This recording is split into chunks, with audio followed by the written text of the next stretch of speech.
Y bueno, yo quisiera iniciar esta plática con la reflexión, dado el tema que dice un día en la vida sin normas.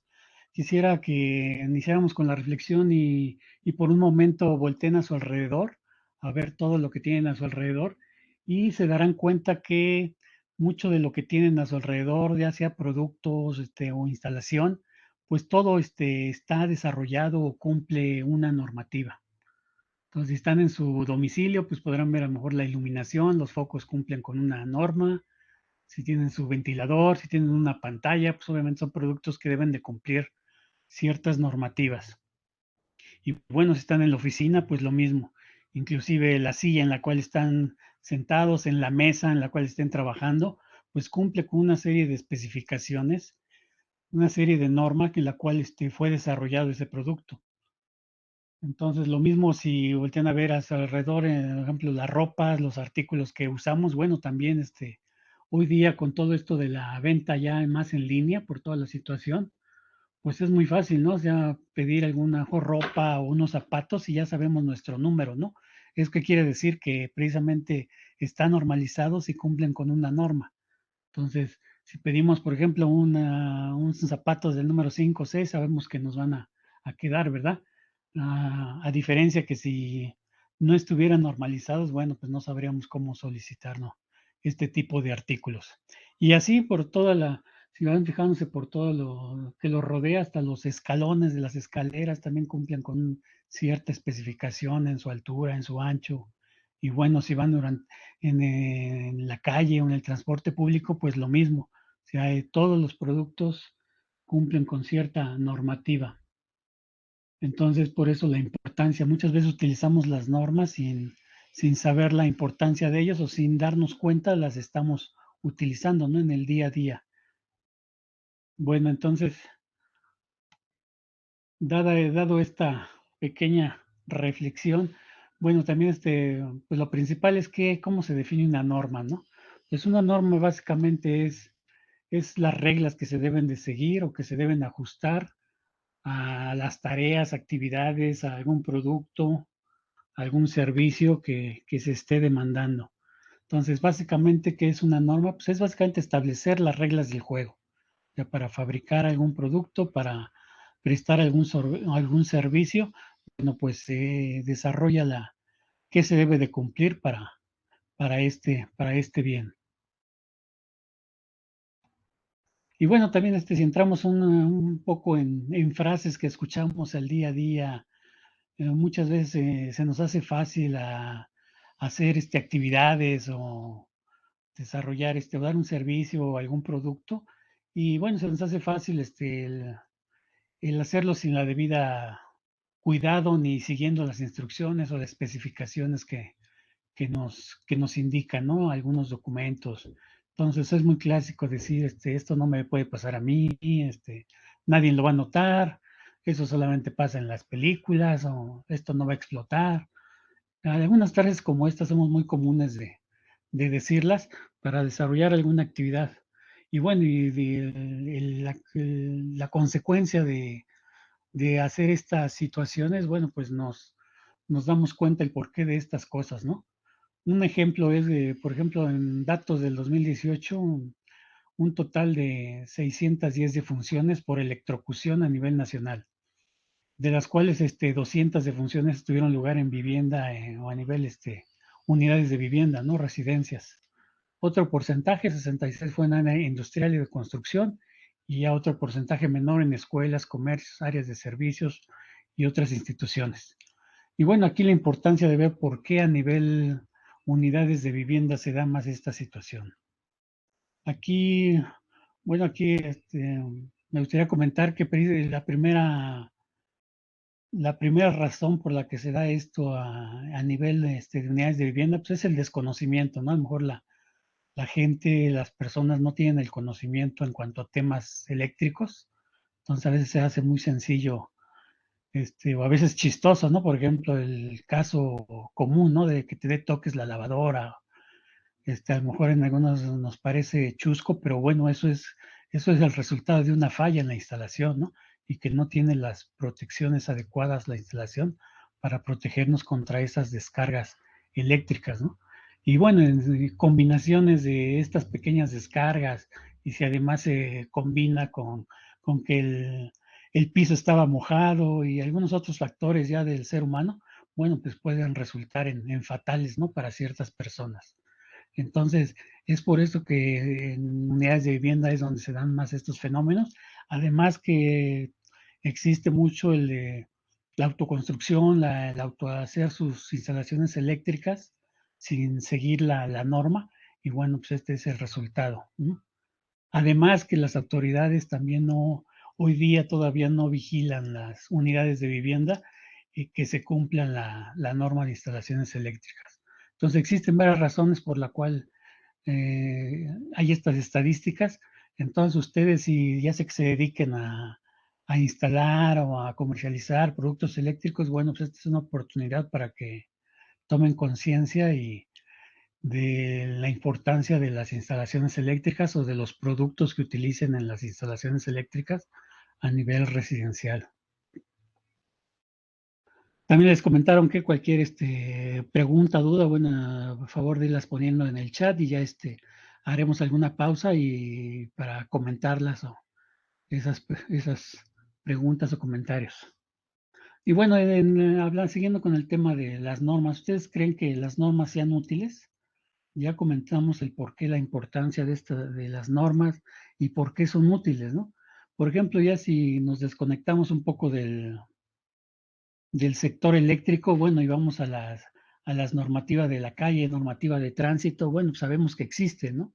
Sabemos que existen y si todos las cumpliéramos, bueno, pues todo sería armonía, tanto los peatones como los autos, si cumplieran estas normas, pues todo iría mejor, ¿no? Pero desafortunadamente, bueno, ¿qué es lo que pasa? Pues no todos las cumplimos, ¿no? Y las consecuencias, pues son los que comúnmente vemos a diario, ¿no? En algunas cosas nada más de choques entre autos, pero bueno, conocemos de algunas otras más, más fatales, como pueden ser ya el atropello de una persona, el deceso de una persona por no respetar las normas de tránsito, tanto de peatones como de autos.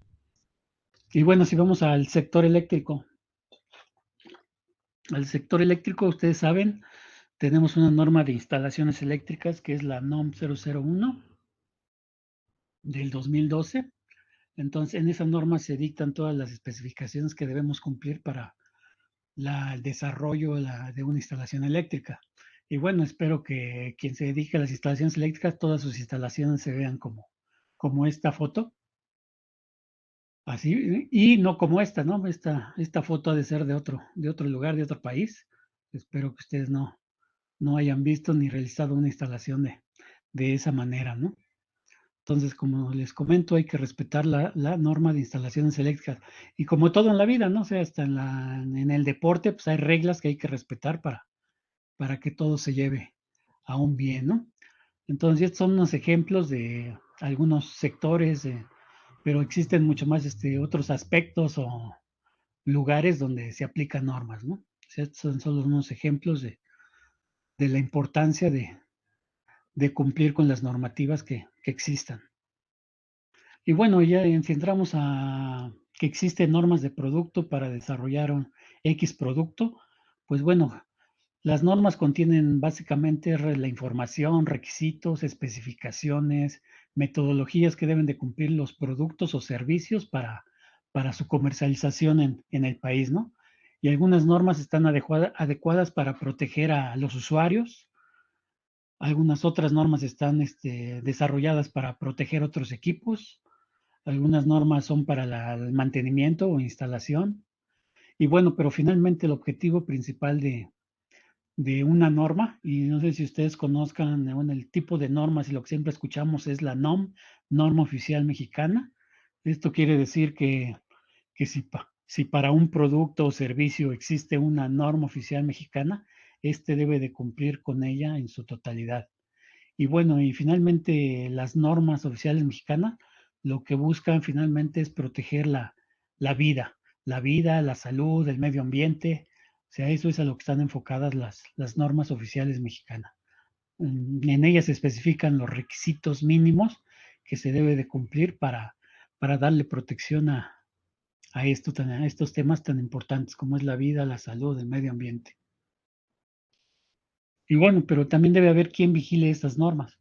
Ah, Actualmente, bueno, quien vigila principalmente las normas de producto es la Procuraduría Federal del Consumidor, lo que es la Profeco.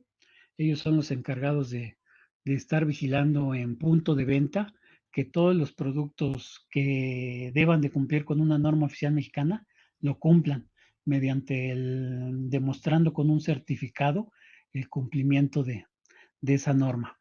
Entonces, en primera instancia es la Profeco, la Secretaría de Economía, y bueno, ya si vamos a otro tipo de productos o de instalaciones, pues ya está lo que conocemos como las unidades de verificación, por ejemplo, en instalaciones eléctricas que se encargan de verificar que las instalaciones cumplan con su norma. Y bueno, tenemos otros organismos, ¿no? Por ejemplo, cuando le vendemos algún producto o servicio a entidades como el IMSS, como CFE, como Infonavit, como Pemex, bueno, pues también ellos se encargan de vigilar que lo que están comprando al menos cumpla con las normas oficiales mexicanas y ya si ellos tienen algún requerimiento especial o específico para ese tipo de producto o servicio, bueno, también lo pedirán que se cumpla con él. Y bueno, entrando al sector eléctrico, creo que la norma principal de instalaciones es la de instalaciones eléctricas. Espero que todos tengan si se dedican a las instalaciones eléctricas, pues todos tengan su norma de instalaciones eléctricas, ya sea en papel o en forma electrónica, bueno, para que ahí la conozcan a detalle lo que indica esta norma. Y si no la tienen, con mucho gusto se las hacemos llegar de manera electrónica, ya de manera en papel ya no la tenemos, pero sí de manera electrónica se las podemos hacer llegar a quien la solicite. Y bueno, y alrededor de la norma de instalaciones eléctricas, pues están todas las normas oficiales también de productos, por ejemplo, productos eléctricos. La norma que deben de cumplir todos los productos eléctricos, hablemos de un interruptor, un, un apagador, un receptáculo, es la norma de productos eléctricos, la NOM 003. Ahí caen la mayoría de productos eléctricos. Hay otra norma para productos electrónicos, ya como son pantallas, y otro tipo de productos electrónicos. También existe norma de seguridad. También otra norma importante del sector es la norma de marcado e información comercial. Es muy importante el que todos los productos en general, y más en el sector eléctrico, cumplan con esta norma porque esta nos pide, nos obliga a que se incluya, por ejemplo, el instructivo, ¿no? Tan importante que, bueno, muchos no respetamos, ¿no? Creemos que ya lo sabemos y no leemos el instructivo. El instructivo inclusive debe de, también la garantía debe de indicarnos la garantía de ese producto. Entonces sí hay que tener cuidado de que todos los productos que compremos cumplan con esta normativa de información comercial. ¿Cuántos productos no venden en la calle y no sabemos, inclusive ni están ni siquiera en idioma español, ¿no? Si muchas veces está en otro idioma ese producto. No sé si ven bien mi pantalla o algo, perdón. Ya. Entonces les comento que sí es muy importante que traten de comprar los productos eléctricos en un distribuidor autorizado, no en la vía pública, porque precisamente muchos de ellos no están ni siquiera en español, ni siquiera en inglés, ¿no? A veces ahora sí que está en chino, y pues bueno, muy difícil saber qué es lo que quiere decir, si es adecuado para las instalaciones en México. Y bueno, también hoy día se están desarrollando ya normas de eficiencia energética. Muchos productos ya deben de cumplir con normativa de eficiencia energética. Después vienen lo que son las normas de calidad y desempeño, que ya son estas, se llaman NMX. Estas normas ya se piden requisitos un poco más elevados que las NOM, o sea, ya se meten con la calidad, con el desempeño del producto. Entonces, estas normas no pueden tener especificaciones menores a las de una NOM, siempre debe ser una especificación mayor.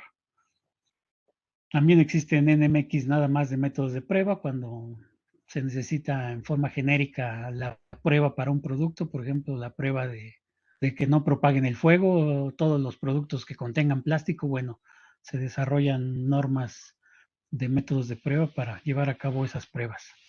Y bueno, también existen especificaciones hoy día de organismos gubernamentales como es Pemex, FE, que desarrollan sus propias especificaciones de calidad y desempeño para todos los productos que ellos adquieran, que ellos compren para sus instalaciones. Hoy día ya del sector eléctrico se tienen más de 800 normas NMX de producto del sector eléctrico y normas oficiales mexicanas del sector eléctrico hay alrededor de 15, 20 normas que aplican a diferentes productos o servicios relacionados al sector eléctrico en México. Y bueno, como les comentaba, todas estas normas se van entrelazando entre ellas, ¿no? Por ejemplo, la norma de instalaciones eléctricas que les comentaba, NOM 001CD, en uno de sus artículos menciona que todo el producto que vaya en una instalación eléctrica debe de contar con su aprobación. ¿Y a qué se refiere la aprobación? Bueno, pues que debe de estar certificado contra una norma oficial específica de producto. Entonces, todo aquello que esté en la instalación eléctrica debe de contar con un certificado de una norma oficial mexicana. En caso de que no exista la norma oficial mexicana, porque sí es una realidad que en México todavía no tenemos suficientes normas oficiales mexicanas para todo el universo de productos que se comercializan. Pero bueno, en caso de que no existe esa norma oficial mexicana, se solicita que al menos con la norma mexicana o bien con la normativa internacional, en este caso, o del país de origen. Muchas veces debemos demostrar que al menos contenga con certificado UL o con certificado de IEC al producto que en México no exista, cuando en México no existan normas.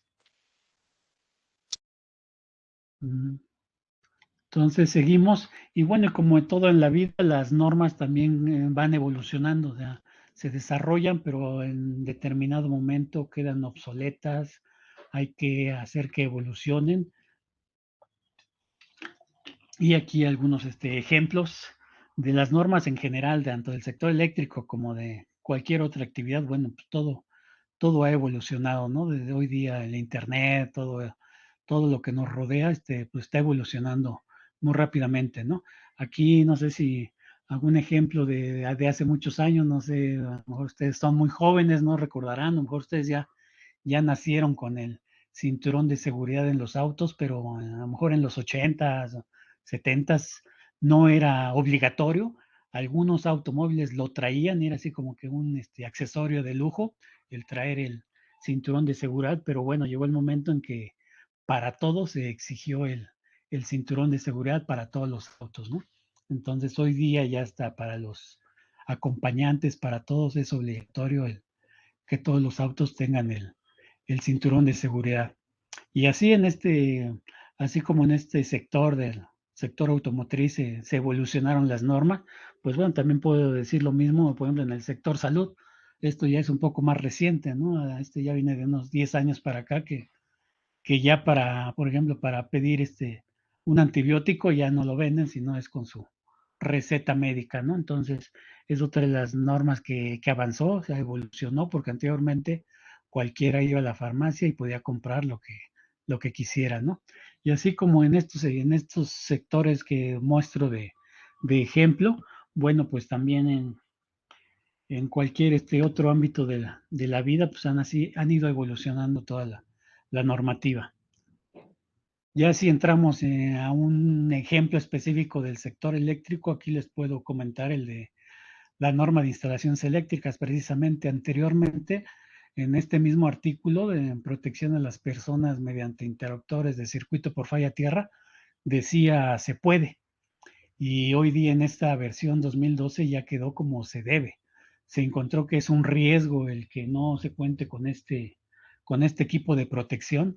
Entonces se identificó ese riesgo y bueno, se plasmó en la norma que es obligatorio el uso en ciertas zonas. Ya más adelante mi compañero que les hable ya específicamente y más técnicamente de la norma de instalaciones, de los requisitos que ahí se especifican, bueno, ahí les dirá dónde son exigidos este tipo de interruptores, ¿no? Y todo esto es finalmente para la protección de las personas. Y básicamente uno de los puntos importantes donde se pide el uso de estos dispositivos de falla tierra es en las unidades de vivienda. Unidades de vivienda que en las zonas húmedas, por ejemplo, en los cuartos de baño, en las cocheras, donde se tenga ahí el riesgo de que exista una descarga eléctrica, bueno, pues ahí se debe utilizar esta protección, ya sea desde el centro de carga con un interruptor de falla tierra o bien desde el circuito derivado mediante el receptáculo con la protección de falla tierra. Y bueno, aquí se ve básicamente el circuito y que el interruptor de protección contra falla tierra, lo que les comentaba, puede estar integrado en el centro de carga o en el tomacorriente. Pero bueno, ahí se especifica en la norma de instalaciones dónde se debe de colocar, ¿no? Y como les comentaba, su ausencia de un tipo de este tipo de dispositivos, y combinado con una falla de aislamiento, por ejemplo, en la lavadora, pues es la causa más común de la descarga eléctrica a las personas. La resistencia a las descargas eléctricas pues, varía también de persona a persona. A lo mejor los niños, las mujeres tienen menor resistencia que un hombre, ¿no? Pero bueno, esto para evitar cualquier tipo de accidente, pues se debe ya de utilizar el interruptor de falla tierra. Y bueno, muchos de estos temas finalmente van enfocados a la seguridad, ¿no? A la seguridad de las personas, de las instalaciones. Aquí en las siguientes imágenes vamos a ver si ustedes, de acuerdo a su criterio, ya verán cuáles son las que, si en realidad se está ignorando o es desconocimiento o qué factor afecta para que sigamos estas prácticas. Por ejemplo, aquí en esta primera imagen vemos que ya es un tablero de un tamaño considerable. A lo mejor yo interpreto que son dos personas que saben, a lo mejor ingenieros, técnicos que saben el manejo, uso de la energía eléctrica. Intentan traer su equipo de protección personal, pero creo que desde mi punto de vista no es el suficiente, porque en este tipo de tableros ya el que existe una falla, existe un cortocircuito, va a generar a lo mejor a lo que se conoce como arc flash, un flasheo ahí de frente, y creo que no tienen la ropa adecuada para estar haciendo esas maniobras frente a ese tipo de tablero o interruptor. Al poder existir una falla, pueden ahí recibir quemaduras de tercer grado, ¿no? Por la corriente, la energía que puede disipar un equipo de estas características. Entonces ahí creo que ellos sí saben, pero no están tomando sus medidas necesarias. Otra, otra práctica muy común que vemos en todos lados pues es en los famosas extensiones o nomás poner algún adaptador para poder tener más opciones de conectar más aparatos o instrumentos, ¿no? Entonces aquí, ¿qué sucede? Que las cargas ya no, ese circuito derivado ya no soporta la carga que se le está colocando ahí, ¿no? No está diseñada para todo eso, pero se nos hace fácil y es muy común esta práctica. Otra práctica común es en los fusibles, ¿no? ¿Cuántas veces no tenemos el fusible a la mano? Y aquí se supone que la persona sí sabe algo de electricidad, donde dice, con un conductor o ahí con un alambrito, ya puenteo y queda solucionado el problema y hay energía eléctrica. Pero también tiene conocimiento del riesgo que esto representa, ¿no? En caso de alguna falla en otra posición del circuito, o sea, lo que puede ocasionar, ¿no? No existir la protección, que finalmente un fusible es protección, ¿no? Si existe una falla, abre y bueno, se queda sin energía. Bueno, y en estos casos no existe esa protección, ¿no? Esto puede detonar seguramente en un incendio. Y bueno, comúnmente encontramos este tipo de instalaciones en los postes y bueno, finalmente lo que lleva todo esto puede ser a una sobrecarga y de la sobrecarga a un incendio, ¿no? Si se combinan todos estos factores, por ejemplo, sobrecargar un circuito, no tener la protección adecuada, entonces no va a ninguna protección va a actuar y bueno, lo que va a pasar es que va a generar un incendio ahí en ese y bueno, de ahí puede ya ocurrir un siniestro.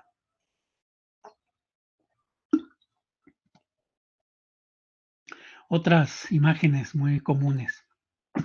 En este caso, bueno, mi interpretación es que aquí no la ignoran, sino más bien aquí es total desconocimiento de los efectos o las posibles consecuencias de la energía eléctrica, ¿no? El no tener las precauciones adecuadas. En la primera imagen, bueno, no creo que la mamá esté dispuesta a que tengan un accidente sus niños y si alguien le indicara que no debería hacer eso, ¿no? Lo mismo en la latina, ¿no? Tener tan cerca y ese dispositivo con los niños ahí, no creo que la mamá esté consciente de lo que les puede ocurrir, ¿no? Y bueno, en la alberca estas personas, y aunque ya son adultas, a lo mejor tienen un total desconocimiento de qué puede suceder, ¿no? Con la energía eléctrica. Aquí en el receptáculo, ahí cerca de una llave de agua, pues lo mismo, ¿no?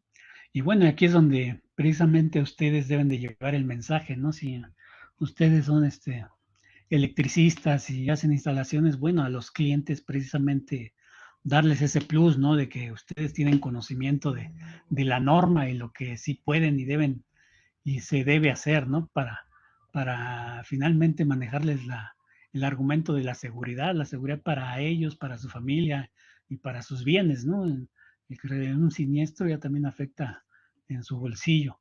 Entonces aquí es el mensaje que ustedes les deben de llevar, que tengan precaución, que utilicen, que contraten a alguien que sepa en realidad lo que está haciendo con su instalación eléctrica. Y bueno, y otro punto muy importante que nos lleva a todo este tema es también el uso de productos que no cumplen con las normas, lo que comúnmente en el mercado conocemos como productos piratas, ¿no? Entonces, ¿qué son estos productos piratas? Pues aquellos que no cumplen con ninguna norma, que no están certificados, que son copias de algunos de productos originales, que se fabrican con materiales más baratos, y bueno, ya algunos de ellos, bueno, ya evidencias fiscales, ¿no? No para ser contrabando, que no pagan impuestos, pero bueno, algunos son de fabricados con sustancias tóxicas, pueden tener vista, pero no tienen calidad. Y bueno, y finalmente lo que les comentaba, esto va a causar daño a la seguridad, a la salud, y bueno, ya en casos extremos puede causar incendios o inclusive la muerte. Por ejemplo, un ejemplo que siempre les pongo, bueno, a lo mejor cuando compramos un disco pirata, eso, bueno, no pasa de que no funciona el momento de irlo a utilizar, ¿no? Querer ver la película o la música, pues no funciona y ya a la basura. Pero ya cuando se trata de un producto eléctrico, un interruptor, un receptáculo, o el mismo conductor, si compramos de dudosa procedencia, de dudosa calidad, bueno, pues ahí sí ya existe un riesgo latente para esa instalación y las personas, ¿no? Que ahí lo habitan.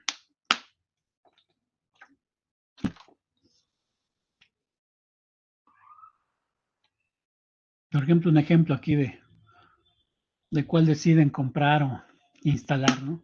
Ustedes tienen un interruptor que les va a causar una descarga eléctrica, que lo compraron en vía pública y a lo mejor lo instalan y sí, en el centro de carga lo instalan y demuestran que abre y cierra el circuito, ¿no? Y muchas veces con eso el cliente dice, ah, no, pues sí funciona. Pero bueno, no sabemos todo lo que hay detrás de eso, ¿no? Muchas veces nada más nos va a servir como un desconectador y no para la función que es predeterminada de un interruptor que tenga la protección termomagnética, ¿no? Entonces no hay como instalar un producto que cumpla con la normativa, que tenga un certificado de, de seguridad. Aquí el claro ejemplo de lo que puede contener un interruptor, ¿no? Un interruptor que está certificado, que cumple con la normativa, bueno, pues va a tener todos sus componentes internos, donde está todas las cámaras de arqueo, toda la protección magnética, térmica, para cualquier falla que le llegue la señal y bueno, abre el circuito y no pasa nada. Y lo que les comentaba, hemos detectado en el mercado productos que los venden como interruptor termomagnético y bueno, como pueden ver es un simple conecta y desconecta y en caso de alguna falla en el circuito, pues no va a censar nada, ni va a abrir, ni nada, y bueno, simplemente va a generar una explosión, un incendio, en, un sobrecalentamiento, y bueno, nada más es lo único que va a hacer, pero no es su función de un interruptor. Y de estos ejemplos, hay muchos, ¿no? Inclusive en la vida diaria, ¿no? O sea, no simplemente de productos eléctricos, en la calle podemos encontrar infinidad de productos, inclusive para la alimentación, que, que no cumplen, ¿no? Con las regulaciones mínimas de calidad para que pueda ser adquirido por un consumidor sin afectarle, ¿no? Entonces tengan cuidado de comida, bebidas, todo. Hoy día en estadísticas, México es el segundo país que existe más piratería y el sector eléctrico también está dentro de los primeros, después del sector farmacéutico está el sector eléctrico.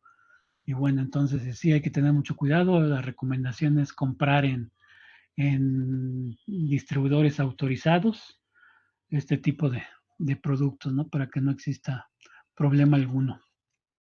Entonces, aquí lo que los exhortamos, los invitamos y lo que queremos dar el mensaje que tanto la normalización, las normas y la evaluación de la conformidad, que es la certificación de esos productos conforme a esas normas, pues nos coadyuvan a establecer los procesos productivos de la industria, facilitan el comercio y bueno, lo principal que es garantizar la seguridad de los consumidores. Entonces aquí los invitamos a que pugnar ante las autoridades porque se cumplen y apliquen las normas, no comprar ni vender producto pirata. Si detectan algún caso, inclusive se pueden acercar a nosotros para nosotros hacemos la denuncia pertinente. Y bueno, y ustedes también como consumidores, como instaladores, como trabajadores del área de electricidad, pues tienen el derecho de exigir que los productos que compran cumplan con las normas, ¿no? Esas normas oficiales mexicanas, normas mexicanas, pero que tengan algún certificado de cumplimiento que nos indiquen que esos productos son seguros. Entonces, bueno, básicamente lo que nosotros buscamos es fomentar con todas estas acciones una cultura de seguridad, legalidad, continuar apoyándolos en la promoción, comercialización de productos que sean 100% legales. Como les comentaba, si ustedes detectan, pues también nos pueden contactar y para documentar el caso y denunciar y proceder legalmente. Y bueno, y también el mensaje que queremos que ustedes lleven hacia sus clientes es la difusión de los riesgos, ¿no? Primero, los riesgos en seguridad a las personas, a las instalaciones, lo que implica, ¿no? La venta o la instalación de productos que no cumplen con las normas.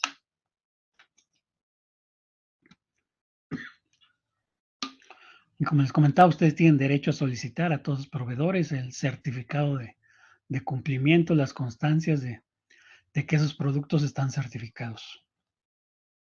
Y bueno, a cambio las empresas, así como a la empresa de nosotros, ¿qué ofrece a cambio de que se comercialice, se instale producto certificado adecuado?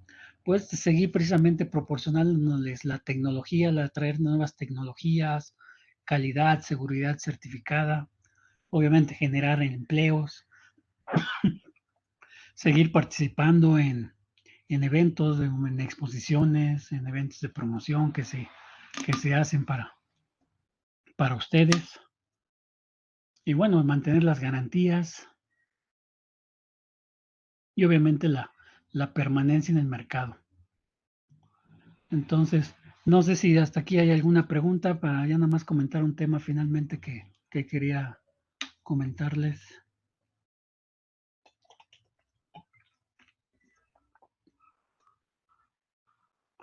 Bueno, si en el chat no hay nada, seguimos. Sí hay una, justamente la acaban de poner, Ricardo. Ah, ok, adelante. Dicen, al comprar un producto eléctrico, especifica la NOM que cumple. ¿Cómo verifico que es cierta la información?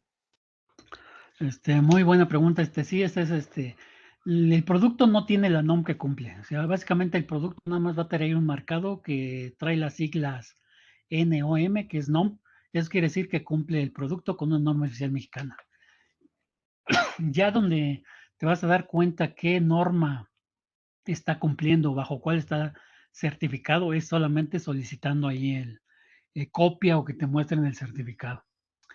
Yo sé que muchas tiendas, o sea, no tienen ahí a la mano ese documento, pero bueno, en este caso, los comerciantes nos pueden solicitar directamente a nosotros los certificados para que ellos los puedan mostrar o regalarle una copia a sus clientes.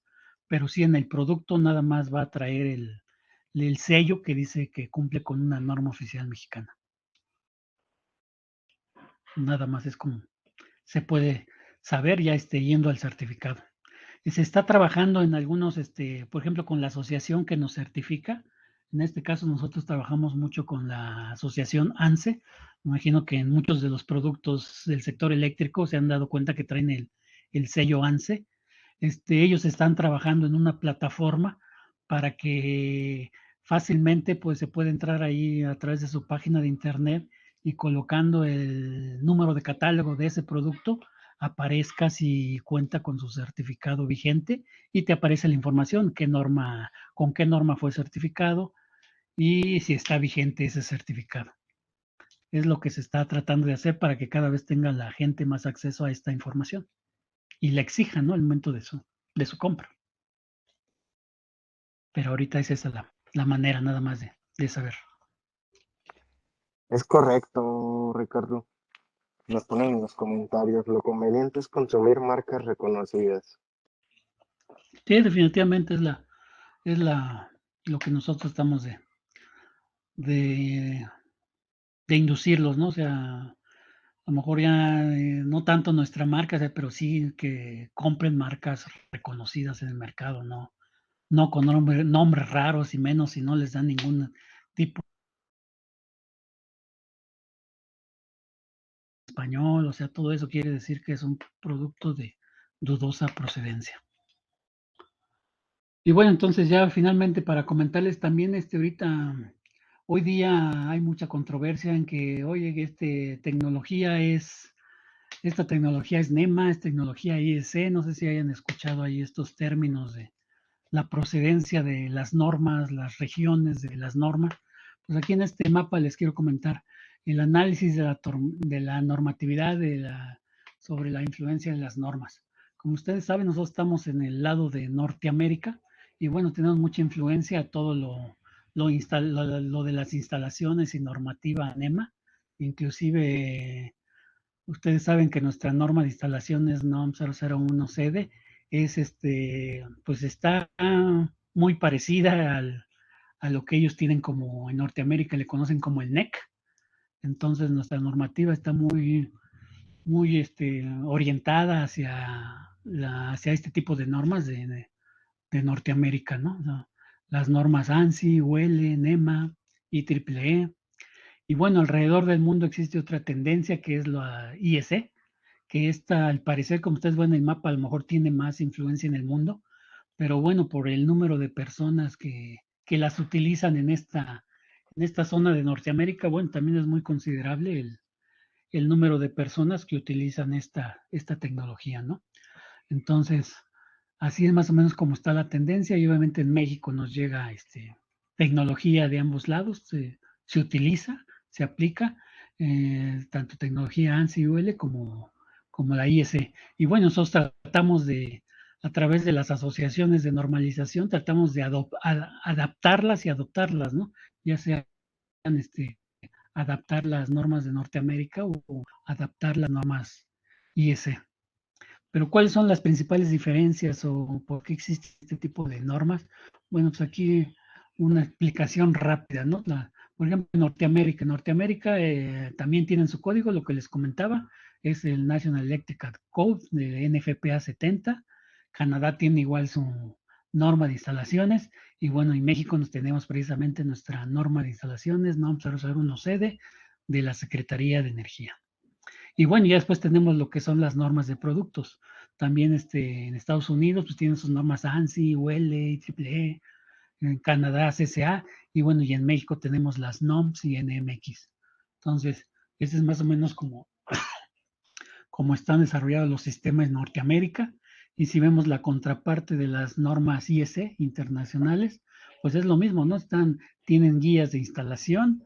Luego por ahí han escuchado de la norma de instalaciones eléctricas IEC 60364, que es una norma muy extensa de instalaciones eléctricas. Es dividida en N partes, no sé cuántas partes sean exactamente, pero bueno, es su norma de instalaciones.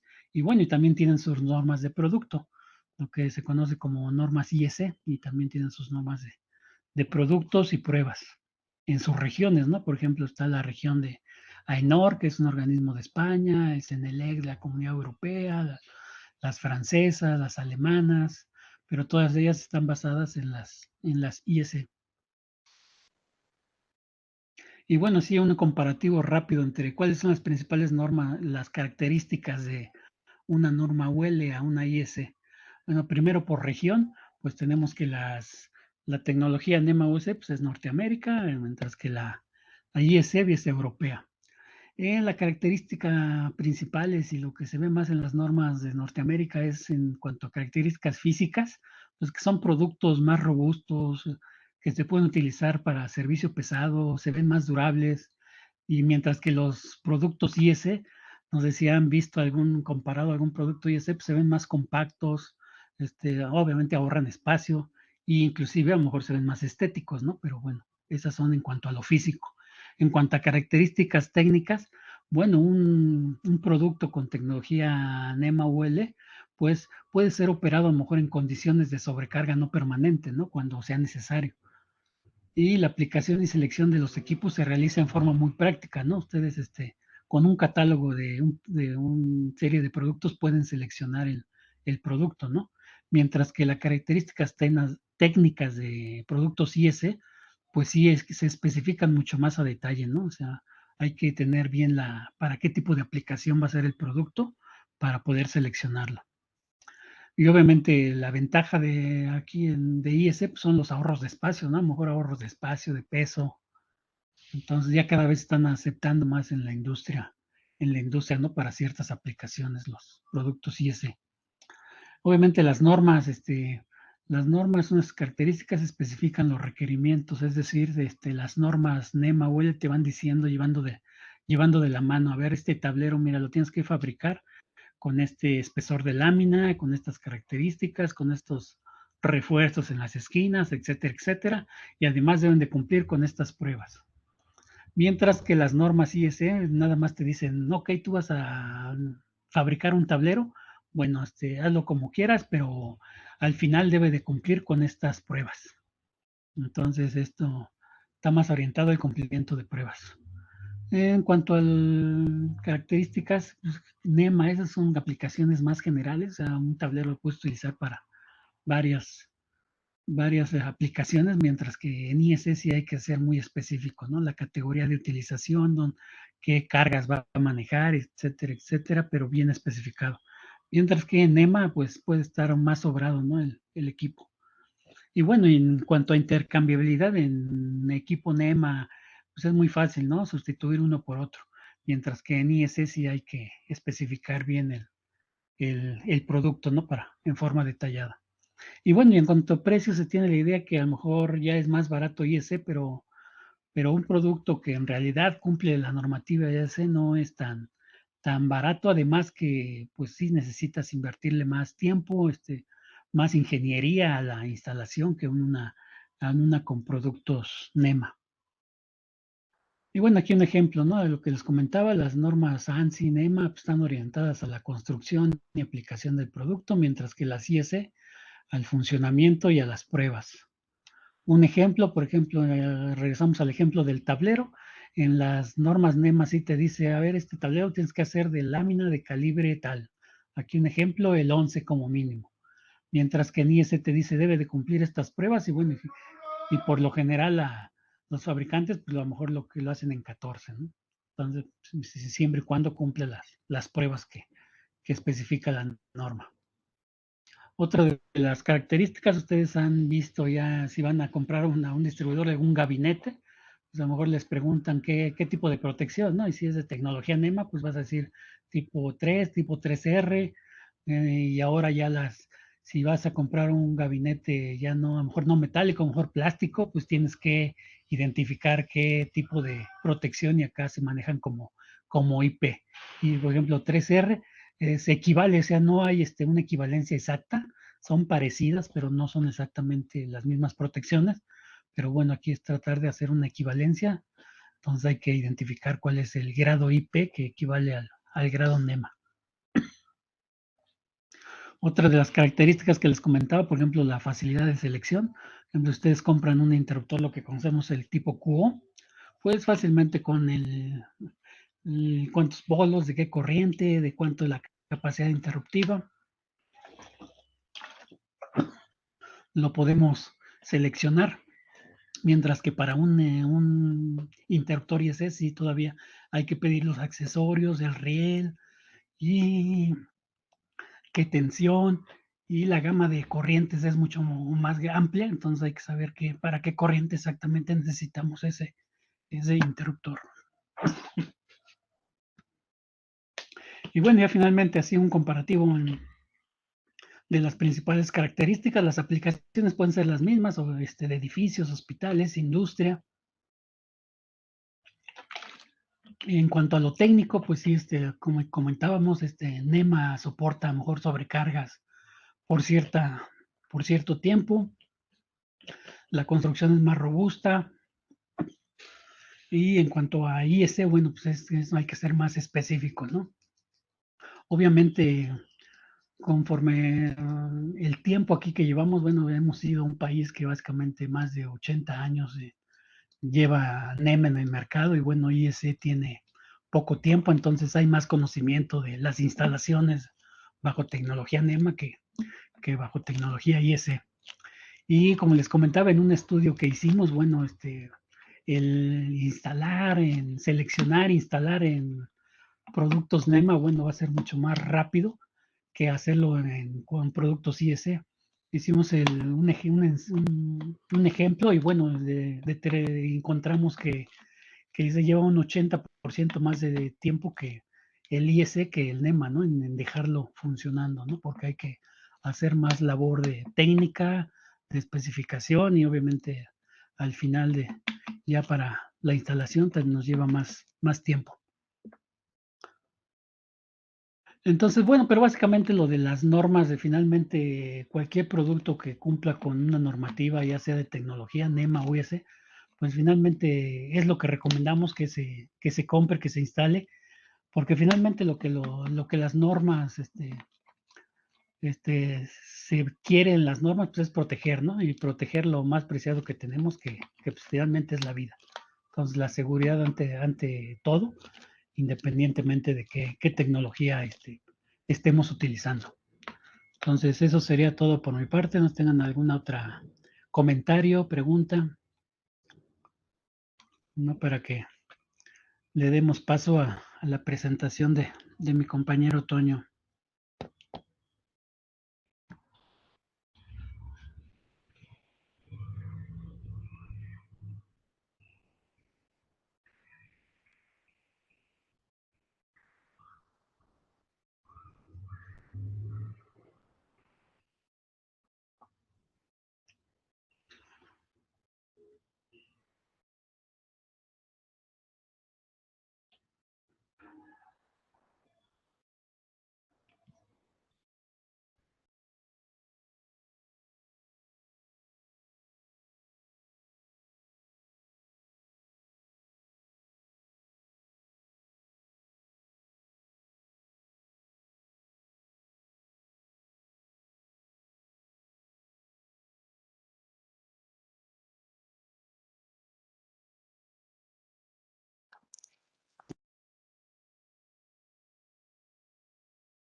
¿Listo? ¿Ya me escucha?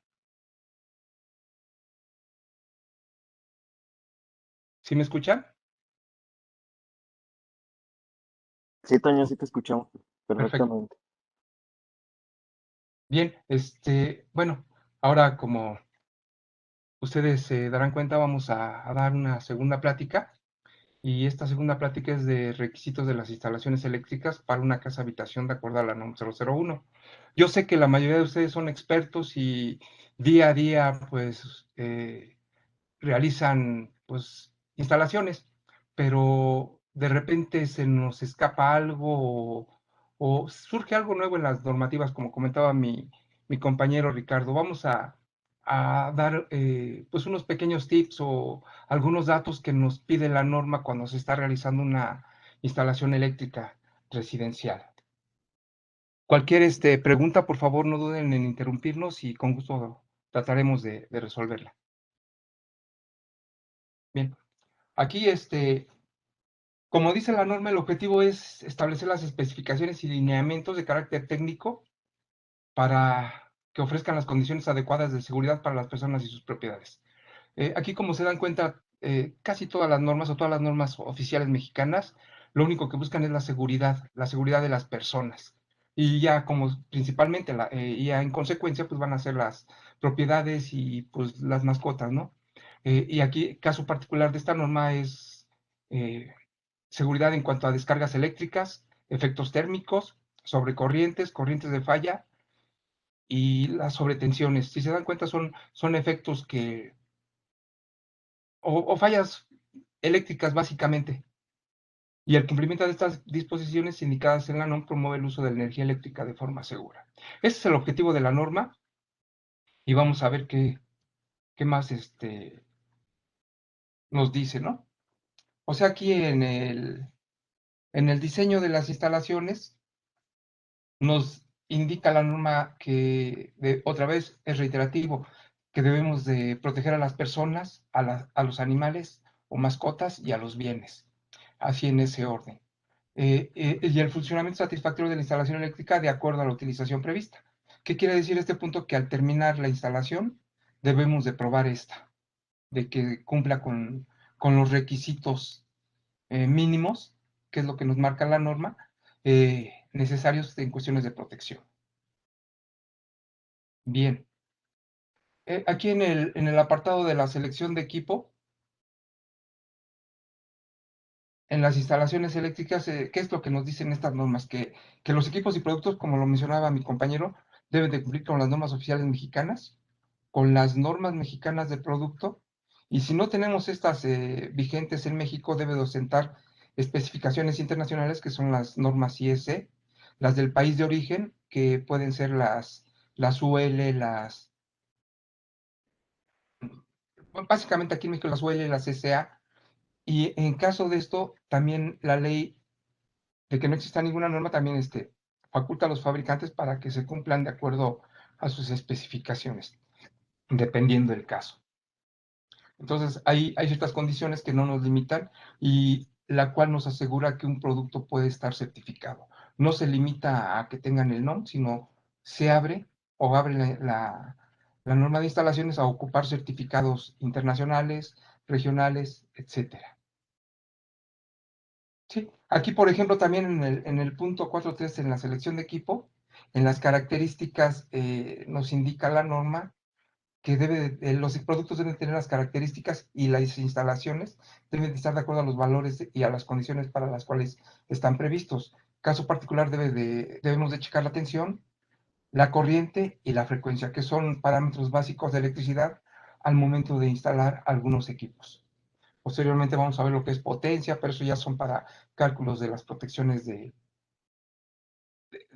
protecciones térmicas o de cortocircuito o protecciones eléctricas de nuestros circuitos. Y, por ejemplo, en la construcción y la prueba inicial y la verificación de las instalaciones eléctricas, también en el 4.4 nos indica que todos estos trabajos deben de ser por personal calificado y con productos aprobados. Yo sé que todos tenemos ganas de trabajar y de aprender, pero yo no puedo poner a un carpintero o a un plomero, si no es el expertise de ellos, a que realicen una instalación eléctrica, porque eso con el tiempo va a producir ciertos daños y no es porque lo haya hecho intencionalmente, sino es por desconocimiento de algunos tips que se necesitan en la para hacer estas instalaciones. Y la otra, el punto que comentábamos al principio, todas las instalaciones, después de terminarse y antes de ponerse en servicio, deben de probarse e inspeccionarse para que estemos seguros de que operan de acuerdo a lo previsto. Bien, y ya entrando en materia de cuestiones eléctricas, yo sé que ustedes son expertos en los colores que debemos ocupar para las instalaciones, ¿no? Aquí, por ejemplo, en el artículo 200-4 nos indica que los conductores neutros pueden ser blancos o grises en su forro, ¿no? Su forro debe ser de ese color. El de puesta a tierra debe de ser de color verde o verde con algunas franjas amarillas. Y, por ejemplo, para los circuitos derivados, pues, podemos ocupar cualquier color excepto el verde con amarillo, el blanco o el gris. ¿Sí? Esto es para identificar en caso de una instalación trifásica, pues las fases o de dos fases, y la monofásica normalmente utilizamos el negro o el rojo. Entonces aquí estamos presentando las condiciones y el tipo de cables de colores en los cables que se deben de utilizar. Bien, este punto se me hace muy interesante en los conductores, porque actualmente nos hemos dado cuenta de que están colocando conductores de aluminio. Y sí está permitido, pero bajo ciertos calibres que más adelante vamos a ver. Aquí, por ejemplo, nos dice que los cables deben de ser de cobre, a menos de que la norma indique otra cosa. Y sí lo indica, pero más adelante, y lo vamos a ver en un momento. Y aquí, como decíamos, lo que está subrayado en amarillo debe de instalarse de acuerdo a las instrucciones de instalación. Muchos de los productos eléctricos para la conexión nos indican, por ejemplo, el caso particular de los interruptores o de los apagadores o contactos, qué tipo de cable podemos utilizar, de cobre o de aluminio o de cobre y aluminio. ¿Por qué? Porque esto va a producir un par galvánico si no respetamos las especificaciones del fabricante y se va a producir eso que llamamos el par galvánico o el sulfateado en las terminales, ese como óxido verde que se muestra, y este óxido eh, es un aislante que puede ser el punto de inicio de un sobrecalentamiento. Entonces, por eso es muy importante seguir las instrucciones del fabricante y colocar o alimentar adecuadamente los dispositivos que vayamos a conectar. ¿Sí? Para la designación de los tamaños, la mayoría de nosotros en México lo conocemos como AWG, el Ceros o el MCM, pero también si se han dado cuenta en los catálogos de los fabricantes de cobres, ya viene por sección transversal de cuántos milímetros cuadrados es ese calibre, ¿no? Del cable. Cuántos milímetros cuadrados me mide cada cable, el calibre 14, etcétera, ¿no? Entonces ahí ya también, como se están dando cuenta, ya empieza a ser más flexible la norma, y no, la norma no nos va a indicar qué vamos a preferenciar, ¿no? Pero sí nos va a ser muy clara en la determinación de los equipos que debemos de utilizar. Por ejemplo, en el artículo 110-7 nos habla de la integridad del alambrado y nos indica que las instalaciones de alambrado en el momento que queden terminadas deben estar libres de cortocircuitos, fallas a tierra o cualquier conexión a tierra diferente de lo exigido o permitido en la norma. ¿Por qué nos hace hincapié en este punto la norma? Porque al terminar una instalación y cuando estamos jalando el cable, nosotros no sabemos internamente cuando lo estamos metiendo en los ductos o en el entubado, alguno de estos se rasgó, algún aislamiento de este cable se rasgó y por ahí podemos tener alguna fuga de corriente. ¿Sí? Que posiblemente no la podemos distinguir al inicio, pero sí se van a presentar sobrecalentamientos o disparo de los interruptores, en fin, algunos detalles que nosotros como expertos o ustedes como expertos que día a día están haciendo instalaciones eléctricas se van a dar cuenta por el sobrecalentamiento en un apagador, el consumo excesivo de luz, por llamarlo de una forma, etcétera. Entonces hay que tener nuestro Megger para que la medición de este dispositivo nos indique si hay alguna falla en el aislamiento de nuestros conductores. ¿Sí? Aquí, por ejemplo, está cómo se hace esa inspección, cómo medimos la resistencia. Acuérdense que el valor mínimo es de 1 megón por cada KB que nos va a dar el Megger. Y aquí, pues bueno, aquí nos está dando en este ejemplo de 148 megohms, quiere decir que pues los aislamientos están correctos, ¿no? Aquí está una tablita en la que, dependiendo del valor de tensión, aquí son de las casas habitación en México de 100 a 240, la medida debe de ser de 250 a 500 volts de corriente directa. Y aquí están las indicaciones, ¿no? Entonces, cuando no, cuando tenemos algún problema o que tenemos alguna falla como está indicada aquí en este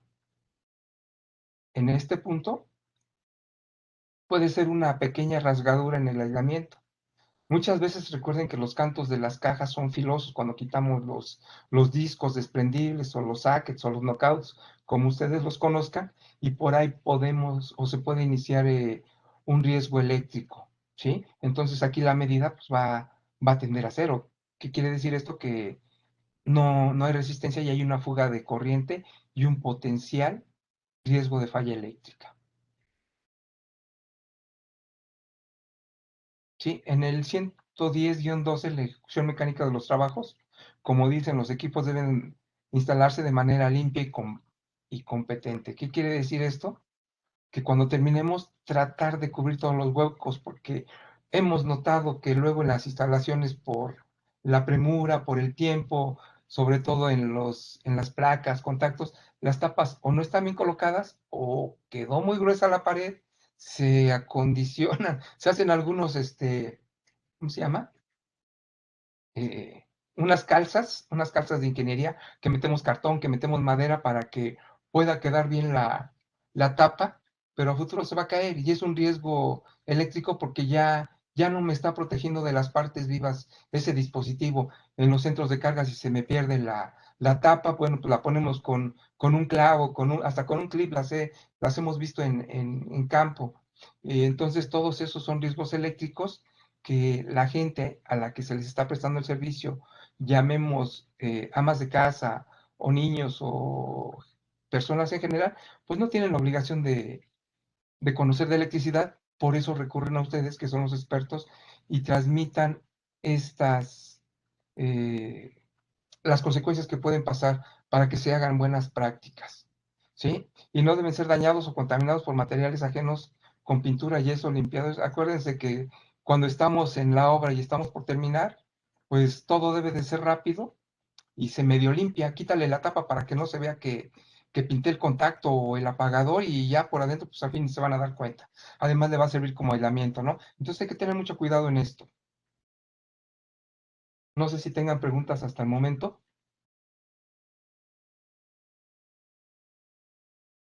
Ok, si no hay, continuemos.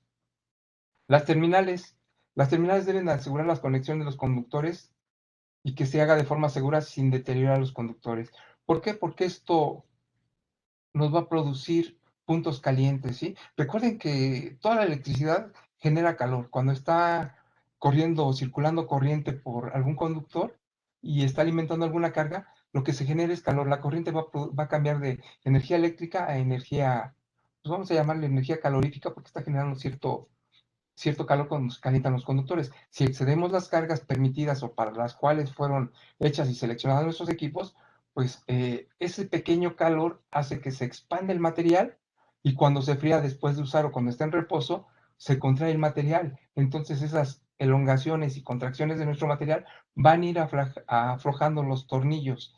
Entonces nosotros lo que recomendamos es que se haga un mantenimiento en cuestión de checar los aprietes de los tornillos, de los apagadores, contactos, centros de carga, todas las partes que reciben un cable y que están atornilladas, que cada 6 meses recomienden a sus clientes que se les haga ese mantenimiento preventivo para que no nos vaya a surgir algún corto, una fuga de corriente, una corriente de arco a futuro. ¿Sí? Aquí, bueno, era cuando se utilizaba el cable hace algunos ayeres. De esta forma se debe de hacer el arillo y si se dan cuenta, se debe de colocar en el sentido de las manecillas del reloj. ¿Para qué? Porque al momento de apretarla, para que no se deforme el arillo y que el apriete en ese punto de unión sea seguro. ¿Sí? Aquí hay algunos casos en los que pues o no está, ya no nos alcanzó el cable o el alambre y se van dejando de esta forma, ¿no? Aquí decimos, pues estoy excediendo las expectativas y le dejo un cachito más. También no está mal hecho porque, como se dan cuenta, no va a ser contacto uniforme en el punto de unión. No se puede poner así a menos que las clemas o las zapatas o los bancos de terminales acepten tramos rectos en los cables, ¿no? Las de compresión los pueden aceptar. En fin, hay que seguir las instrucciones de los fabricantes. ¿Sí? Entonces, en los empalmes, los conductores se deben de empalmar con dispositivos adecuados según su uso: soldadura de bronce, soldadura autógena, soldadura de metal confusible o de aleación. En muchos casos, eh, sobre todo anteriormente, se ponía estaño cuando se hacía el famoso cola de rata y en las cajas de conexiones se instalaban y pues se soldaban esos puntos de unión para evitar puntos calientes. Posteriormente ya nada más se dejaron los amarres, los cola de rata, y se encintaban. Y actualmente pues ya hay algunos capuchones pues que va avanzando la tecnología y son buenas prácticas, ¿no? Los empalmes de unión libres de conductores deben de cubrirse, perdón, con un aislamiento equivalente al de los conductores con un dispositivo aislante identificado para este fin. ¿Esto por qué? Porque es con el objetivo de que no suframos un choque eléctrico accidental. Aquí era lo que comentábamos, las conexiones dieléctricas. Día a día se utilizan más estos dispositivos, son aceptados, no son obligatorios, pero es una buena alternativa. Aquí no sé si tengan algunas preguntas antes de entrar a este tema.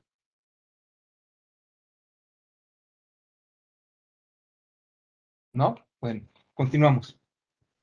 Bien, entonces aquí en las conexiones eléctricas, en el artículo 110-14, en las terminales de los equipos, ¿no? De los conductores con temperatura de operación de aislamiento mayor siempre y cuando la ampacidad de estos conductores determine tomando como base la ampacidad de 60 grados. O sea, yo sé que luego la norma nos pone un poquito a pensar. Lo que quiere decir este párrafo es que para efectos de cálculo y de selección del conductor, nosotros debemos utilizar en las tablas de los fabricantes el aislamiento o el cable con el aislamiento de 60 grados centígrados.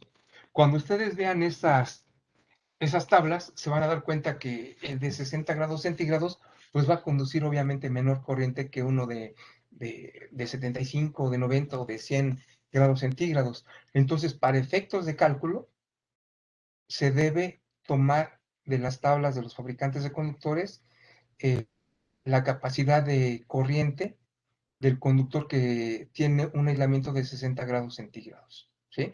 Eso tómenlo en cuenta, mucho ojo cuando vayan a hacer sus, sus proyectos, porque sí, ya muchas veces comercialmente ya utilizamos el de 90, el de 75 grados, normalmente el de 100, eso ya es en cuestiones prácticas, pero ya para efectos de cálculo, recuerden que es la tolerancia que nos está marcando la norma y esa es pues una buena práctica para que no sobrecarguemos nuestros conductores. ¿Eh? Aquí está el punto que quería ver con ustedes, en donde, si bien en esta tabla me dice que podemos utilizar conductores de cobre y también conductores de aluminio, pero si se dan cuenta, en conductores de cobre yo puedo utilizar desde el 14 hasta el 0, ¿no? Pero en conductores de aluminio, la única restricción que se tiene es que se deben utilizar conductores del calibre 6 en adelante. ¿Sí? Entonces esto para una instalación eléctrica, colocar un calibre 6 en los ductos, pues no es práctico. Colocar un calibre 14, un calibre 10 o un calibre 12 en las instalaciones eléctricas residenciales no está permitido. ¿De acuerdo? ¿Preguntas? ¿Dudas? Y nosotros no lo decimos, lo dice el artículo 310. Aquí está, ¿eh? No, no, Toño, no hay dudas. Ok, continuamos. Gracias.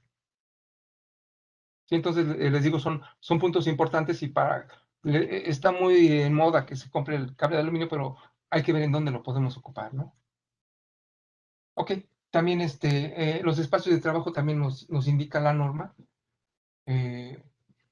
de cuál es el espacio de trabajo, y aquí nos va a decir ciertas condiciones, ¿no? Por ejemplo, todo esto va en función de la tensión que vamos a operar aquí de 100 a 150, pues la condición 1 es una distancia mínima de donde estamos trabajando, donde estamos haciendo las instalaciones eléctricas, hacia atrás.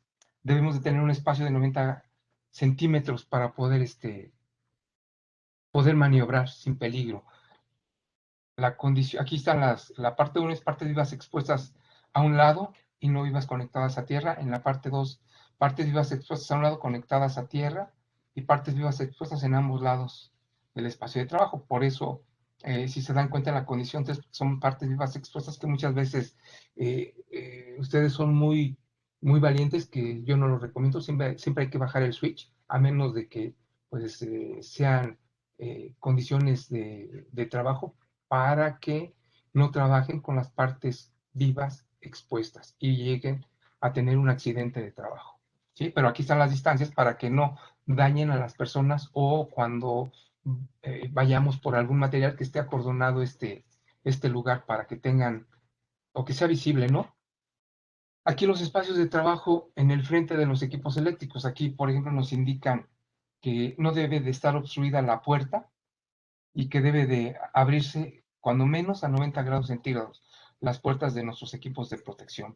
Porque muchas veces las metemos donde hay espacio, pero no tenemos la forma de maniobrar, y ahí pues mete la mano y con las uñas de los dedos prende y apaga el interruptor, ¿no? Entonces aquí nos están dando, y está siendo bien específico, cuál es la dimensión mínima para que nosotros podamos colocar y abatir una puerta.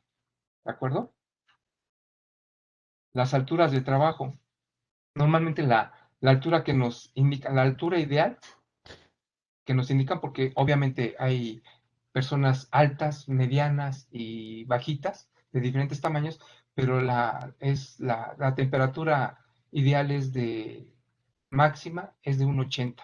Normalmente las personas bajitas, si estiran la mano, pueden llegar a accionar el dispositivo de protección. Aquí está marcando como 2 metros la altura máxima, pero al tope del equipo de protección, de 2 metros hacia abajo. ¿Sí? O sea, normalmente se recomienda que la mitad del equipo esté a 1,80 máximo, o sea, a la mitad del equipo en esta parte media, para que podamos ver la capacidad y las características de los equipos de protección que están conectados. No sé si tengan preguntas. Aquí, bueno, por aquí luego de repente un contacto, ¿qué distancia debe tener? Bueno, aquí, de una llave. No sé si sea la llave, ¿cómo se llama? De agua, pero normalmente, es que aquí hay ciertas características que nos indican de las llaves de agua. Las llaves de agua no deben de estar cerca de los contactos. Y los contactos, si se colocan cerca de una toma de agua, deben de ser contactos con protección de falla tierra. ¿Sí? O sea, normalmente me parece que son, creo, 40, 60 centímetros de piso, una altura del piso al contacto, y tratar de evitar las tomas de agua, porque no es muy común que se pongan una llave y abajito el tomacorriente, o arriba de la llave. A cierta distancia se puede poner, pero hay algunas dimensiones, y me parece que es 1,80 centímetros de distancia, siempre y cuando las salpicaduras no lleguen a la llave, perdón, al tomacorriente. La iluminación es fundamental. Los espacios donde tengamos nuestros tableros deben de estar iluminados, y esto es por cuestiones de seguridad, señores, para ver porque los tableros normalmente vienen a nuestros directorios, y para no estar inventando qué dispositivo es el que tengo que apagar. Ah, pues apaga el tercero de arriba para abajo, o de derecha a izquierda, porque ese es el que normalmente apago y es el que me desconecta la bomba, ¿no? O sea, y debe tener en su directorio bien especificado qué circuito y a qué interruptor corresponde. Aquí, como veíamos en el inciso anterior, aquí están las distancias de trabajo, y se debe de acordonar para que las personas, en caso de que sea una zona transitada, vean y sean visibles las guardas de protección en la cual se está trabajando, y no pongamos en riesgo a las personas que están transitando por pasillos, lugares, o donde se está llevando algún mantenimiento eléctrico. Eso es por cuestiones preventivas y aquí no lo indica en el 110-26. Está prohibido poner los tableros de carga, o sí, los centros de carga o tableros de alumbrado en las escaleras. ¿Por qué? Porque es muy peligroso si de repente alguien sufre un choque eléctrico, puede ser mortal la caída de una escalera, ¿no? Yo no digo que también en el piso no pueda ser mortal, pero hay más riesgo en una escalera. Imagínense, se pega en la cabeza, cae mal, no sé, pero están prohibidos los tableros de alumbrado, centros de carga en las escaleras. Los tableros deben de estar fijamente colocados, que no tengan vibración, porque esto puede dañar las condiciones internas y en el caso de existir una falla de cortocircuito, pues el tablero, son muy grandes los esfuerzos mecánicos en un cortocircuito y pues con el esfuerzo mecánico que debe de soportar, puede llegar a explotar y producir más riesgos colocando en cortocircuito los otros componentes, ¿sí? Por eso que no tenga juego y que no se pueda mover nuestro tablero.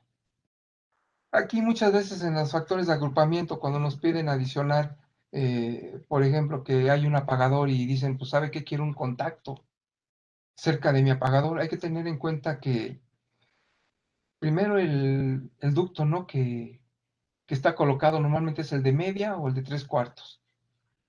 Entonces recuerden que solamente se puede utilizar el 20%, solamente se puede ocupar el 20% con, ¿cómo se llama?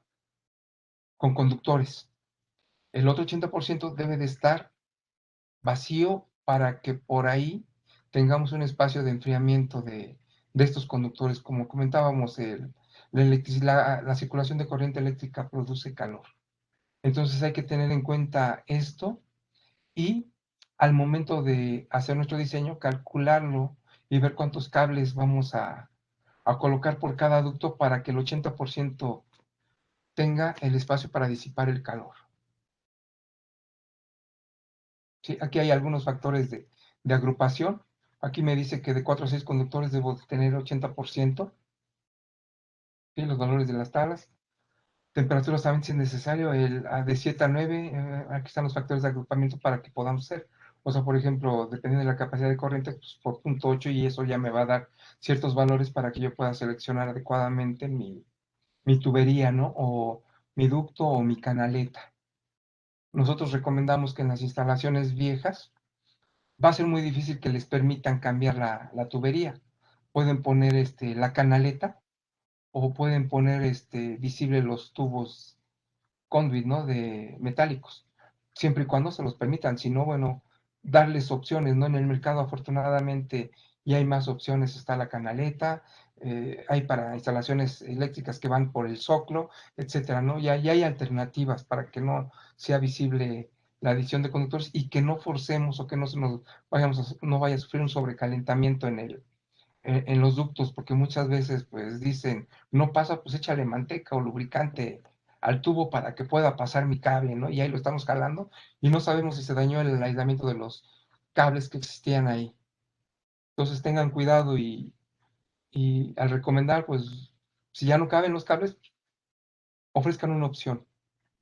Acuérdense que ustedes pues es el seguro de vida de muchas personas que están acudiendo a ustedes. Los conductores de fase. Debe de instalarse un fusible. Todos los conductores de fase deben de tener un dispositivo de protección.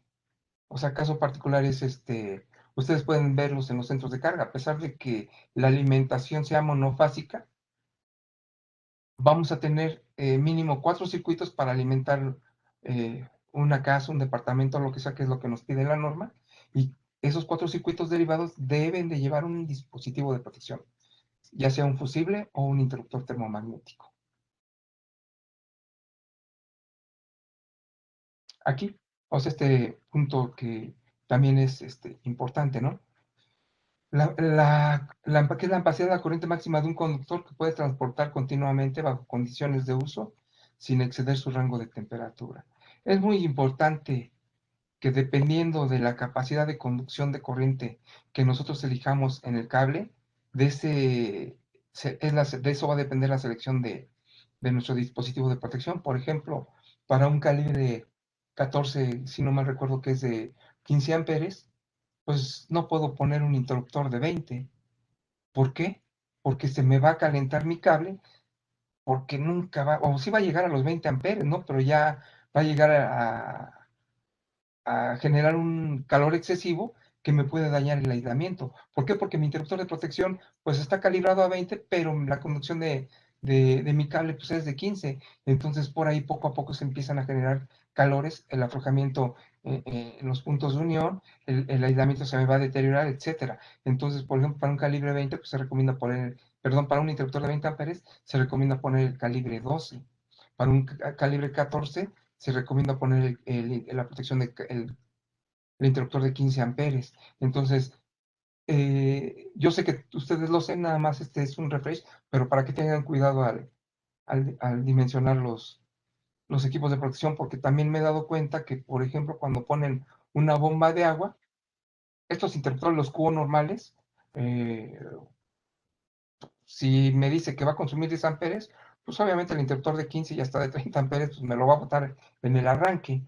Pero hay interruptores adecuados de alta capacidad inductiva que me soportan el arranque de estos motores. No metan uno de 30, no metan uno de 40, metan el adecuado dependiendo de la corriente de esta carga, pero seleccionenlo adecuadamente, por favor. Aquí está lo que mencionábamos, ¿no? O sea, para los diferentes, permítanme, conductores, aquí está la tablita, nos dice la norma que, o nos recomienda utilizar el de calibre, perdón, el de temperatura de 60 grados en el aislamiento, porque si ustedes se dan cuenta, pues bueno, tengo una temperatura de 15 amperes, para efectos de cálculo, ¿eh? Y el aislamiento, pues obviamente nada más me va a soportar 15 amperes, después de 15 amperes se me va a empezar a degradar. El de 75 amperes, pues, perdón, el de 75 grados me va a soportar una corriente de 20 amperes. Y el de 90 grados me va a soportar una corriente de 25 amperes. Repito, para efectos de cálculo hay que utilizar el de 60 amperes, porque esto me va a dar ciertas características para seleccionar adecuadamente mi dispositivo de protección, independientemente de que físicamente yo coloque el THHW o el THH, perdón, los THW, ¿no? Que ya son de 90 o de 75 grados. Estos ya los puedo colocar físicamente, pero ya van a tener una tolerancia para aguantarme las sobrecargas momentáneas que se puedan presentar en mi instalación eléctrica. ¿Sí? ¿Preguntas, dudas hasta el momento?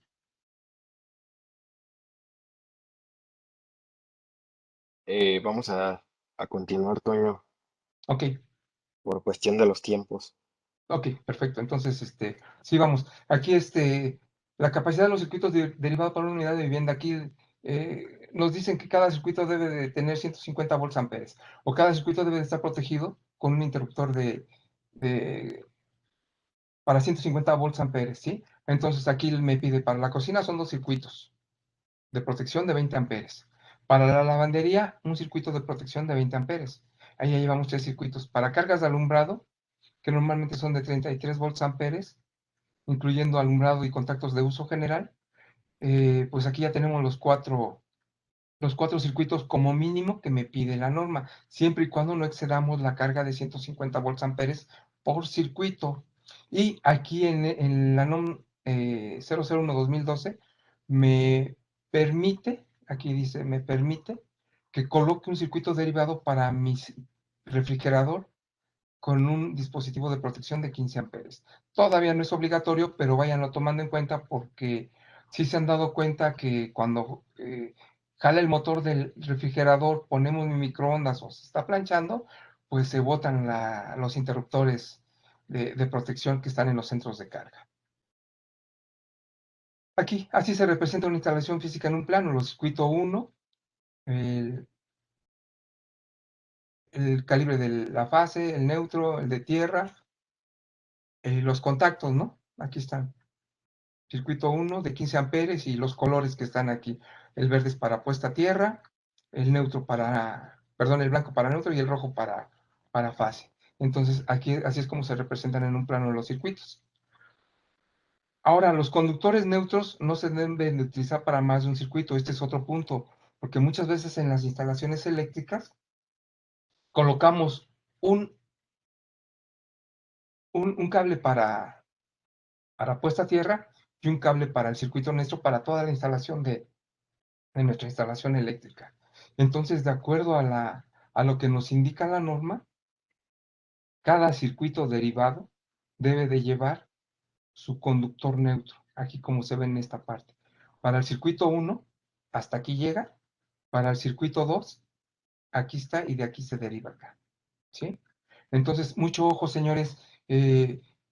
Por eso los centros de carga muchas veces están preparados y tienen la cantidad de zapatas o están acondicionadas para que coloquen un cable neutro por cada circuito. ¿Y esto porque acuérdense que si colocamos equipos de protección, por ejemplo, un interruptor de falla tierra, el principio de la electricidad es toda la corriente que entra, es la corriente que debe de salir. Y si hay alguna falla, pues nos va a sacar de operación todo todo nuestro sistema de protección. Por eso es importante que el neutro vaya colocado por circuito, que esto también está indicado en la norma. El interruptor o el hilo de puesta a tierra, ese sí es corrido porque obviamente pues nada más hay una tierra y eso pues va aterrizado, ¿no? Entonces, señores, mucho ojo, cada circuito debe de llevar su conductor neutro. Aquí, por ejemplo, una instalación eléctrica incorrecta, lo que normalmente se hacía, ¿no? Yo sé que ustedes no lo hacen. Tengo mi neutro, aquí conecto, derivo, aquí conecto, conecto, aquí derivo. Señores, esto no está permitido. Entonces, si se dan cuenta, aquí tengo mi cable neutro para el circuito 1 y mi cable neutro para el circuito 2. Y en el siguiente, que es una instalación incorrecta, un hilo neutro para mis circuitos no está permitido. ¿Sí? Ahora, por ejemplo, no sé si ustedes ya habían o se habían percatado que en la sección 404-2, apartado C, para la salida del apagador desconectador que controla cargas de alumbrado, se exige que se instale un conductor neutro en la salida de los apagadores para su uso futuro en uno de los dispositivos de control de alumbrado. ¿Por qué pusieron este punto? Porque veíamos muchas veces o se veía cuando se actualizó la norma en ese tiempo, en el 2012, imagínense, o que necesitaban su contacto con cuando tenían un apagador, normalmente lo conectaban en serie y pues obviamente si prendían su foco, pues ya no funcionaba su contacto. Entonces, previendo esto, se exigió un hilo neutro. Pero no nada más fue por esto, sino las personas que desarrollaron este punto fueron más allá. Ahora indíquenme con todos estos dispositivos inteligentes, el apagador inteligente que le digo, Alexa, préndeme mi foco, o pongo mi apagador o mi contacto. Todos estos dispositivos necesitan el hilo neutro porque deben de ser alimentados o autoalimentados para que puedan funcionar. Entonces, mucho ojo, señores, ya se exige en las salidas de apagadores la colocación del hilo neutro. El de tierra, pues está por demás decirles que también debe de ir, porque ahí van aterrizados cualquier fuga de corriente que vayamos a tener en ese espacio, en la chalupa, etcétera, ¿eh? Entonces, acuérdense, si no recurran al artículo 404-2C, en donde nos exige ya la colocación del hilo neutro para las salidas de alumbrado, ¿sí? O de los apagadores. Aquí está. O sea, este es un ejemplo. Aquí está mi alumbrado. Aquí tomo mi neutro. Y mi mismo neutro aquí lo voy a dejar. No lo voy a conectar. Lo voy a dejar aislado para usos futuros. ¿De acuerdo?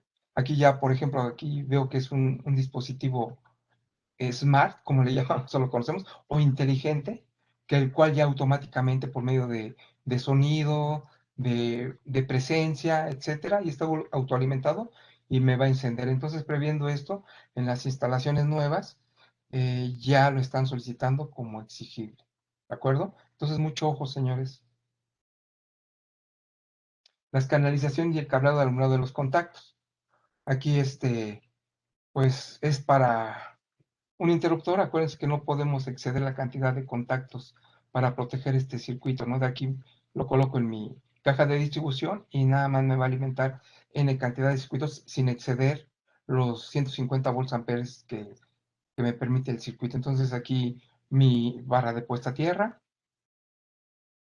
Este es mi medidor de agua. Puedo aterrizarlo en el agua. Acuérdense que normalmente, o antes eran de cobre, o de aquí para adelante puede ser de cobre, que puede ser pues una alternativa. Aquí lo ideal es meter la varilla y checar las corrientes, la resistencia, perdón, que tenga nuestra barra de puesta a tierra.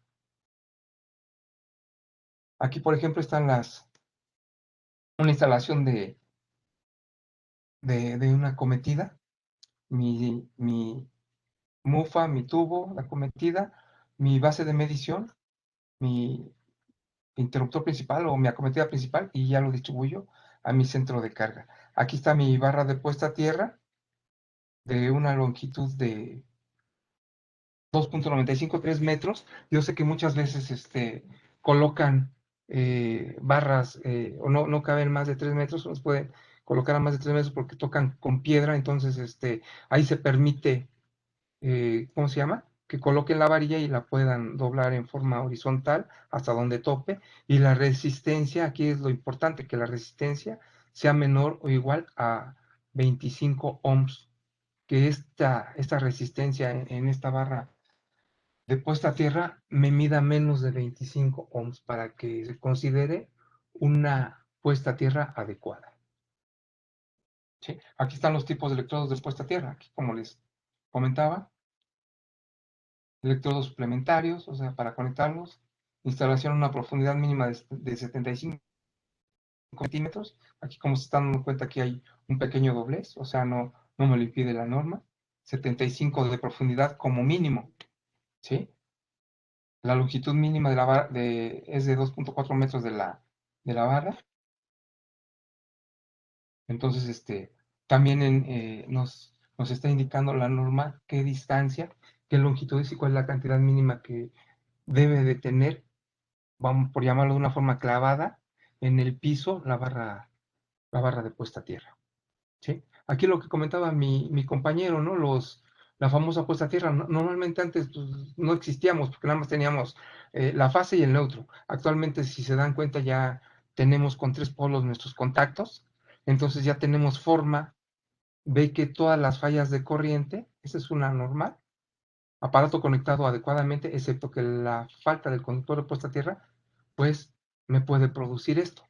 Porque ¿por dónde se va a ir la falla? Pues no, está circulando aquí la falla de tierra, y a nosotros a tener un contacto con la lavadora, pues vamos a ser el medio de conducción y para que esa corriente de falla pues se ponga a tierra, ¿no? Porque aquí no, pues no la tiene. Entonces, es lo ideal. Aquí ya muchos de nuestros, les digo, todo esto ha ido evolucionando. Entonces ya nos piden la fase, el neutro y la puesta a tierra. No porque tenga 3 hilitos o el hilito verde se lo debemos de cortar o no conectar a los contactos. Incluso algunos fabricantes de electrodomésticos nos comentan que si nada más tenemos fase y neutro, que se coloca una llave de agua cercana o a una parte conductora, que está permitido, que no es lo ideal, pero está permitido. Entonces, al momento de yo tener una falla aquí está simulando la falla, pues no me pasa nada, ¿no? Porque viene la corriente, aquí hay una falla, como se nota aquí, y toda esta la va a descargar por este hilo de puesta a tierra. ¿Sí? Entonces es importante también ese hilo, no le quiten, no le corten los polos a las clavijas. Circuitos derivados mínimos de una vivienda. Ya vimos, en la cocina necesitamos 2. Necesitamos otro para el cuarto de lavado y planchado, uno para usos generales y los opcionales, ¿no? Que es para el alumbrado y contactos generales. Entonces, aquí está circuitos derivados mínimos para la cocina, lavandería y baño. Entonces, ahí son 3, y el de contactos y apagadores generales son 4 circuitos mínimos que debemos de tener en una vivienda. Yo sé que las constructoras normalmente ponen 2 circuitos derivados, pero actualmente muchas constructoras ya se están alineando y sí están poniendo los 4 circuitos mínimos que está exigiendo la norma. Y esto es un logro gracias a ustedes. La protección de interruptores de circuito por falla tierra. Esto es importante y en el artículo 210-8, aquí dice, se debe de brindar protección a las personas que habiten una unidad de vivienda mediante interruptores de circuitos por falla a tierra. Entonces aquí ya no es opcional, señores, ya es obligatorio la utilización de estos circuitos. Normalmente nos dice que podemos ocupar un interruptor y de ahí proteger otros circuitos, otras tomas de corrientes, o en lugares húmedos podemos colocar un toma corriente con protección de falla tierra. ¿De acuerdo? La protección a las personas mediante interruptores de circuitos por falla tierra. Aquí está, por eso decía que no hay distancias, pero sí debe de estar alejado, y si se van a colocar, que sean este tipo de interruptores cuando tenemos una toma de agua. Sí sé que hay algunas dimensiones como posición incorrecta, no se debe de instalar sobre la cubierta. Aquí está la instalación, 1,80 metros, la distancia de una toma de agua a una toma corriente, pero con falla tierra. Y eso es lo que debemos de hacer conciencia con los usuarios. Muchos les van a decir que es caro, pero yo pienso que sale más cara la vida humana, ¿no? O alguna pérdida de un miembro, porque los choques eléctricos son severos y muchas veces dejan secuelas.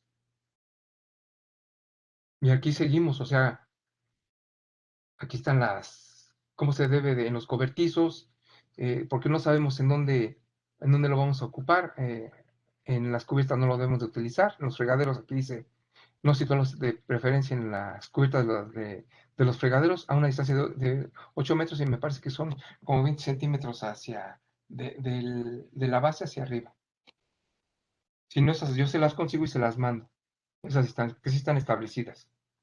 Aquí está, o sea, con lo que me decía, aquí está mi circuito de falla tierra, y de aquí muchos pueden derivarse para que este dispositivo en el circuito 2 me ofrezca la protección, y estos 2 circuitos estén conectados en paralelo a vamos a llamarlos, este es el maestro y estos son los esclavos, y por ende van a estar protegidos también contra falla tierra estos 2 contactos del circuito 2, ¿no? Aquí todavía no es obligatoria la falla de arco. Eso es cuando se presenta un defecto en el aislamiento al momento de hacer nuestra instalación o de meterlo en las tuberías. De ahí vienen muchas fallas. Normalmente, recuerden, cuando metemos el cable de puesta a tierra desnudo, pues logra rasgar, o en el jalón o en el esfuerzo que hacemos por colocarlo, muchos aislamientos se dañan y por ahí empiezan los brincos y las fallas de corriente. Yo personalmente recomiendo, aunque la norma nos indique que puede ser desnudo, que los interruptores de puesta a tierra tengan aislamiento. Esa es una recomendación muy particular, pero bueno, ustedes son los que hacen las instalaciones y no me limitan la norma, ¿no? Pero yo personalmente solicito que los 3 cables vayan aislados. Aquí está representando las fallas de arco, ¿no? Arco eléctrico en paralelo es cuando tenemos un cortocircuito franco, ¿no? Que ya llegó a tal grado, a tal magnitud, que la fuga de corriente pues es directa entre el conductor, la barra neutra perdón, el hilo neutro o el hilo de puesta a tierra. Ese es el arco eléctrico en paralelo, y se va presentando poco a poco, hasta que rompe el aislamiento, rompe la distancia en la que está, ¿cómo se llama? En la que están separados, y se produce una falla de un cortocircuito. Y el arco eléctrico es un arco en serie que está en un chisporroteo, no sé si se han dado cuenta, que vemos ciertas lucecitas. Ese es un indicativo de que hay una fuga de corriente, pero o cuando ya se nos trozó un cable. No sé si que ustedes muchas veces, pues ya la extensión, porque estaba doblada, pues muévele para que haga contacto, y amárrale una liga para que ya no se mueva y pueda continuar conduciendo corriente. Ese es un arco eléctrico en serie, en donde el hilo conductor ya se trozó, o queda un hilito y está pues pasando la corriente que puede, ¿no? Entonces tengan cuidado porque también es un riesgo de falla. Y aquí es, como se colocan, lo podemos colocar, igual como principal, o lo podemos colocar también como, ¿cómo se llama? En las tomas de corrientes y alimentar dos circuitos, dos dispositivos toma corrientes para que me puedan proteger contra esas fallas de arcos. Normalmente muchas veces dicen es que esos no sirven. Lo que pasa es que sí sirven y están accionándose porque hay es una fuga de corriente, llámese paralela o en serie. Y esto me ayuda normalmente en épocas navideñas cuando dejamos conectado nuestro árbol de Navidad. El sobrecalentamiento me va a provocar una fuga de corriente y cuando llegamos, pues ya mi casa se quemó. Entonces se está recomendando para auxiliar en ese tipo, o que deje mi ventilador abierto. Acuérdense que los calentamientos es el peor, o es el cáncer de los dispositivos eléctricos, porque va deteriorando el aislamiento.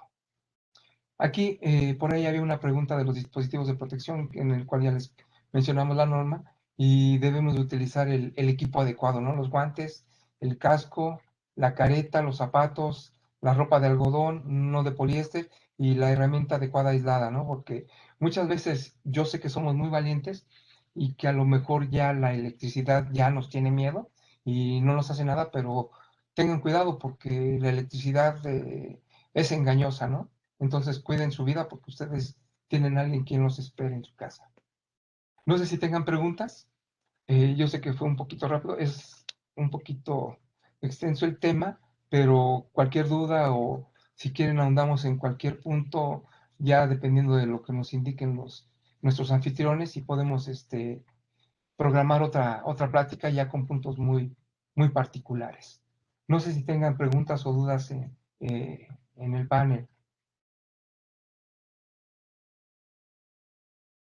Yo sé que este es un overview muy rápido y hay más puntos, ¿no? Pero estos fueron los que nosotros consideramos fundamentales para una instalación residencial.